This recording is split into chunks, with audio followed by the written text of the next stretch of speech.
Oui, bonjour à tous, bienvenue dans cette nouvelle vidéo. Cette fois-ci, je voulais revenir sur ce qu'on a appris donc là récemment, c'est-à-dire l'éviction de Didier Raoult et de Louis Fouché à l'IHU de Marseille, donc grand nettoyage à Marseille.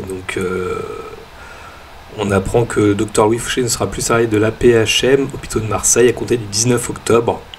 Et donc pour Didier Raoult, on est en train de regarder son successeur, donc ça serait François Crémieux, je sais pas qui dirigerait ça, qui voudrait faire le ménage donc à Marseille. Donc suite aux propos forcément par rapport à la crise sanitaire, au vaccin et donc tout le reste, hein, c'est pour ça qu'il dérange en fait. Donc moi je voulais revenir justement sur le thème de Didier Raoult pour voir et de Louis Fouché. Alors Didier Raoult, j'ai son thème exact avec l'heure de naissance. Par contre, Louis Fouché, je n'ai que la date de naissance, mais pas l'heure. Donc, ce sera moins précis, j'aurai pas les maisons du zodiaque. Donc là, j'ai Didier Raoult, donc né le 13 mars 52 à 16h30 à Dakar. Il est poisson, ascendant Lion. Personnalité donc axée sur le domaine médical, hein, le sud en Vierge, le nord en Poisson, en 7, en plus il est Poisson. Soleil en 8. Donc on va pas expliquer tout le thème natal, on va regarder surtout les transits. Actuellement, qu'est-ce qu'il a dans le ciel si ça ressort cette éviction. Donc si on prend en date alors j'ai mis 19 octobre, mais on peut même être actuellement. Ce qui ressort, c'est qu'on a ce qui est intéressant. Alors on va regarder actuellement, on va le mettre pour la date actuelle, donc le 20 août. Donc on a aussitôt, qu'est-ce qu'on voit? On voit Uranus, c'est dans la maison 10 de Didier Raoult.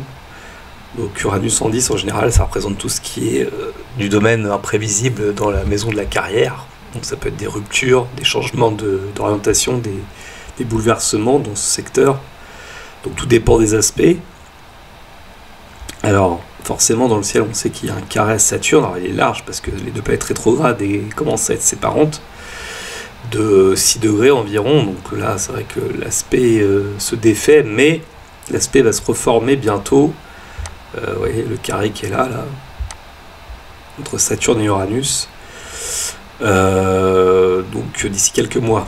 Donc surtout que Saturne est en Verseau, maison 6, maison du travail, et maîtrise Uranus, en Taureau, 10, maison de la carrière professionnelle. Donc là, c'est assez parlant, on voit qu'il peut y avoir un risque de rupture par rapport à tout ce qu'il a, toute sa carrière, en fait, c'est représenté par Saturne. Et Uranus vient un peu bouleverser ça, hein. Il risque d'avoir de ces bouleversements, de ces ruptures, de changements changer de poste. Alors pour autant, il a aussi, ce qu'on voit, c'est que les nœuds lunaires passent dans la maison 10, ici, en Gémeaux. Donc là, l'axe des nœuds karmiques se trouve dans la 4-10, c'est-à-dire dans la maison de la carrière, la maison 10. Donc là, il y a un moment important, souvent quand les maisons transitent, les nœuds lunaires transitent ces maisons-là, il se passe quelque chose d'important. Surtout s'ils passent sur un point du thème, une planète du thème. Bon là, c'est pas le cas, mais ça parle quand même de carrière. Donc peut-être un changement profitable aussi pour lui. Donc à voir éventuellement comment ça va se passer. Mais c'est vrai que c'est un passage karmique, toujours avec les nœuds lunaires, et de plus on a les nœuds nataux, donc le nœud sud en vierge, oui, et le nœud sud en vierge, nord en poisson, et Jupiter qui est un des maîtres du nœud nord est passé sur le nœud nord en poisson en fait, puis là il effectue une période de rétrogradation. Il va revenir après sur son nœud nord d'ici l'année prochaine. Donc voilà, donc on a ça qui ressort. Surtout Pluton est en maison 6 aussi, donc des changements par rapport au travail quotidien éventuellement. Il y a un sextile au soleil. Alors en plus, en parlant du soleil, on a Neptune qui est le maître d'une honneur, maître du soleil, comme les poissons, c'est la planète Neptune qui les régit, il tombe sur son soleil. Donc là, il y a quand même une désillusion, entre guillemets, il peut y avoir des affrontements qui vont se faire là aussi. Il peut se battre contre des moulins à eau, des moulins à vent plutôt. Donc Mars pose Neptune, on peut agir beaucoup mais avoir peu de résultats escomptés. Donc là, il peut y avoir des déceptions sur le plan financier, axe de 8. Donc là, dans quelques temps, d'ici une semaine environ, une semaine ou deux, voilà, Mars sera à l'opposition de Neptune. Bon, ça passe assez vite. Au natal, il a un Mars ici en Scorpion.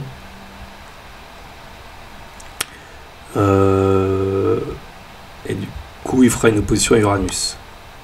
Donc ça commence. Donc il risque d'y avoir aussi de l'énervement, des ruptures aussi, des accidents, enfin des imprévus qui peuvent un peu aussi l'agacer. Hein. La Mars posée au milieu du ciel, hein, donc Uranus est dessus. Voilà, donc en gros, ce qui ressort. Alors, ce que j'ai vu aussi pour sa révolution solaire,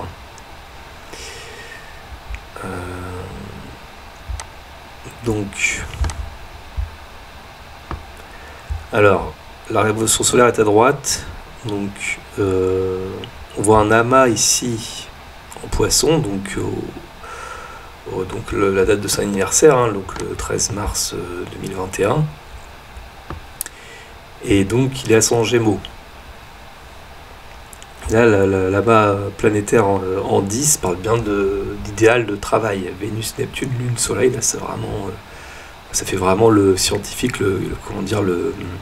celui qui a vraiment, qui aime ce qu'il fait déjà dans son travail, maison 10, et qui a des idéaux très forts dans son travail. Il est une personnalité importante, hein, donc on sait bien qu'il est de renommée internationale. Et cependant, cet amas fait un carré à la maison 7 de RS, ce qui signifie qu'il peut y avoir des désaccords et des désillusions face à les collaborateurs. Et donc ça crée des déceptions, si vous voulez. Vénus, Neptune, Lune, Soleil, donc il y a beaucoup de désillusions, d'idéaux, mais en même temps de désillusions. Et on peut être trompé par les autres, ou tromper les autres, et il y a beaucoup de désillusions. Donc c'est pour ça que ça amplifie le côté de sa carrière qui risque d'être un peu malmenée, entre guillemets. Alors, il a Saturne carré Uranus, donc la maison 9 et 11. Donc là, ça tombe pas en 10, mais c'est le maître de 10. Donc on retrouve la maison quand même des idéaux. Alors c'est peut-être en rapport avec l'international, hein. Forcément il dérange le pouvoir au niveau, on va dire, le gouvernement, mais aussi voilà, tout ce qui est mis en place de manière internationale. Donc c'est peut-être aussi ça qui fait que... Et la politique, Uranus en 11. Donc c'est ça qui fait qu'il peut le déstabiliser. Et il a beaucoup de planètes en 12, si on regarde bien, Lune noire, Mars, nœud nord, donc c'est quand même, en RS, ça donne quand même une indication d'épreuves et de passages compliqués. Alors médical aussi, ça parle de médical, mais ça peut être aussi des épreuves, alors avoir tout autant... les nœuds lunaires sont quand même carrés à la main en poisson, donc c'est vrai que pour lui, ça le concerne assez fortement. Donc voilà, et si on regarde...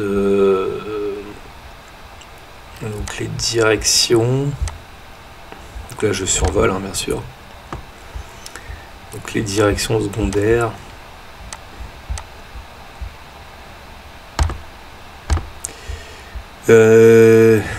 Donc il a le Soleil en 10, Vénus en 10, Mercure qui va transiter bientôt à 10.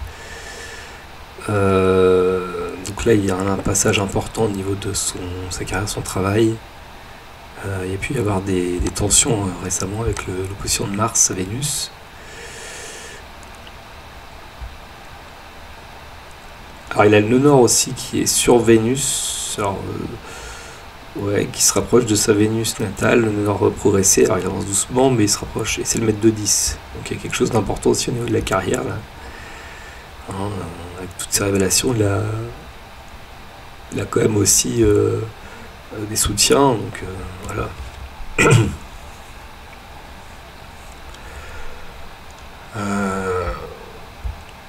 Mais beaucoup de rivalité, hein, Mars progressé en Scorpion opposé Lune Jupiter.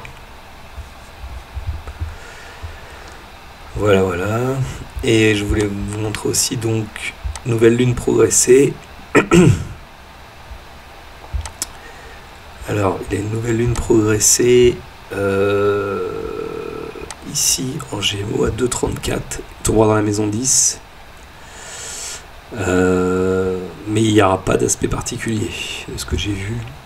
Mais bon, ça parle quand même de carrière, donc il pourrait très bien se réorienter ailleurs, quoi, avant la retraite, ou bien aller tout simplement en retraite d'ici quelques temps.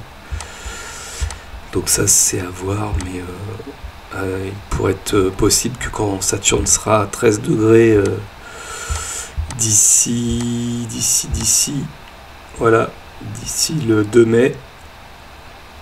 Ah bah, attendez, le 2 mai, c'est déjà passé, donc il rétrograde, et il repasse une prochaine fois, voilà, le début janvier, donc il y aura un trigone de Saturne, Saturne natale, donc c'est soit une mise à la retraite, ça passe sur la 7 en plus, donc par rapport aux collaborateurs, il peut y avoir une aide pour se restructurer ou faire quelque chose, un autre poste ailleurs, voilà. Mais il arrivera sur ses 70 ans, donc c'est possible que oui, qu'il se soit le départ à la retraite, donc après je sais pas quel moment il partira, mais en tout cas là c'est vrai qu'avec Uranus qui repart après sur son milieu du ciel, ouais c'est ça, il repasse le 17 avril, en pile poil, donc au degré exact sur son milieu du ciel. Là, il peut y avoir un changement complet. À partir de là, on peut décider de faire autre chose. Donc, peut-être qu'il aura trop de pression, peut-être qu'il partira à la retraite, donc c'est possible. Et d'autant qu'on a le Nord en 10 aussi, encore, en transit. Voilà. Donc voilà, c'est pour dire à où. Et donc pour Louis Fouché, alors pour Louis Fouché, donc j'ai pas son thème exact, donc j'ai une date au 23 janvier 1979, donc Verseau, il serait Verseau, hein. Et donc si on prend un transit sans regarder les maisons, donc il y a la date du 19 octobre auquel il doit apparemment quitter donc son poste.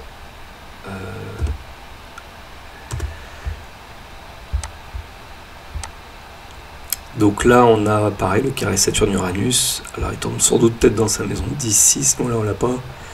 En tout cas il y a Saturne qui est pas loin du soleil, donc il crée des frustrations.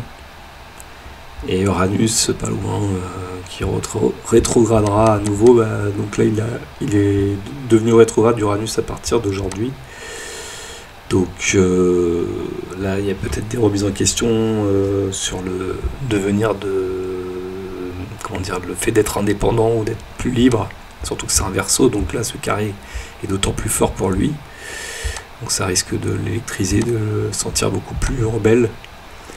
Et bon, c'est un carré qui est assez large parce que là il rétrograde que jusqu'à 10 degrés environ, jusqu'en janvier 2022 environ, donc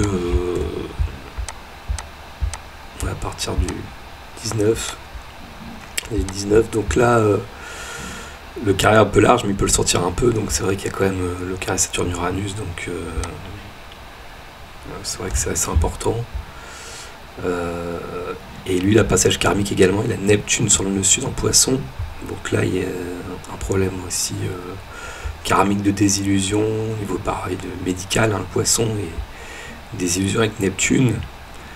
On peut être floué, on peut être trop dans les croyances, et attention de ne pas être trop rêveur et faire attention à ce qu'on peut dire, parce qu'il a dit beaucoup de choses qui a été